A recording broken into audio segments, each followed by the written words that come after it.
Hi guys, Ryan Driscoll here again for the TAC takeaways. This is for Liz Raven, under 17, female I believe. She asked a question regarding different types of sports and different types of training and how much we would do them alongside running. For me, I've had quite a few injuries over the last couple of years, and I've found things like cycling has really helped me maintain sort of fitness and stuff around being injured, and that's something that I've managed to sort of put into my training alongside the running. That, you know, it complements it really well. So for me, cycling has been a massive one. Aqua jogging, in terms of when you're injured, getting in the pool, spending a bit of time doing aqua jogging with an actual aqua running belt. That's been another huge beneficial type of training for me. In terms of how many times, I mean, it really depends on how much you're missing of your usual running training.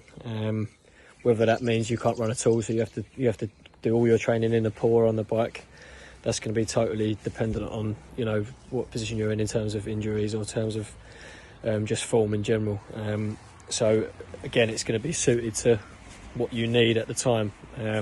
But on top of that, you can just spend time in the pool or on the bike if maybe your body is not up to handling volume or handling harder sessions for a certain period of time.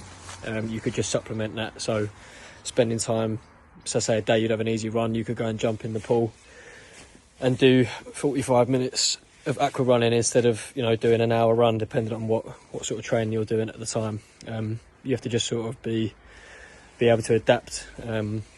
Really, that's the biggest thing when it comes to the cross training side of stuff. So just use it in a way that you know you're going to benefit from. And in terms of other types of exercises, I can show you a few now that I do, and this is something that I do as part of my daily routine now. And this has been something that's really helped me strengthen my glutes, my calves.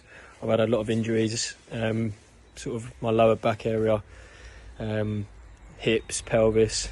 So like band work is a massive one for me, really, and that's something that I'll keep in my daily routine, really, whether it's before an easy run or before a hard session. I'll try to do a lot of band work, and that's probably been, for me, on a personal outlook, that's been the most beneficial addition to my training over the last few years. Just using the band work as a rehab sort of tool and a warm-up tool now. It sort of gets me primed and ready to do any sort of running, really.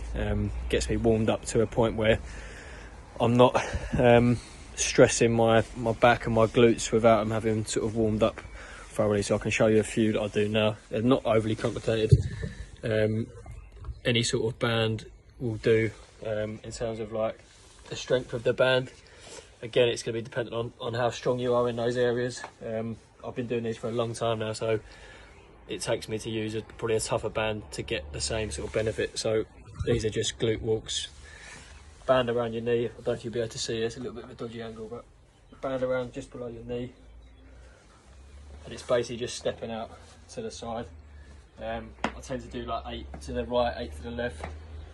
And that's something I'll do before my runs. Obviously an easy run or a track session or a session on the road, I'll do this sort of stuff. So yeah, usually 8 to the left, 8 to the right, and then a few sets of those.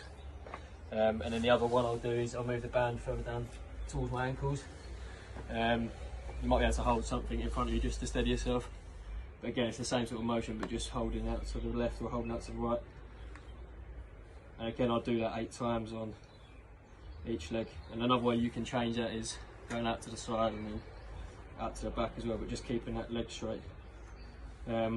So really, those are the two main ones that I'll do before any running, really, and that's just to get myself warmed up to the point where I'm not going to be overstraining or overstressing my glutes and my pelvis. But you can use them, you can add them into any area of your training, really, whether it's a warm-up or whether it's part of circuit training. Is another one I probably haven't mentioned that has been really, really beneficial to me over the years.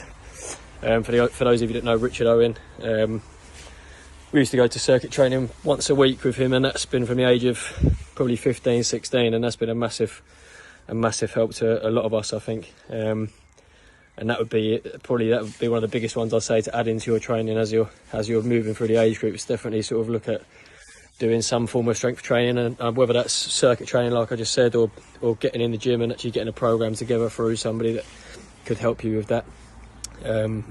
Yeah, circuit training, cycling, aqua running. If you're injured, you can still do those things outside of an injury, just to complement your training volume and load. And then band work and just strength work in general. Those are the 5 things that I'd say are worth looking into. So hope that helps, and like I say, any more questions that you guys want us to answer, just keep sending them through to Mark, and we'll try and help you in whatever way possible. Speak to you again soon. Cheers.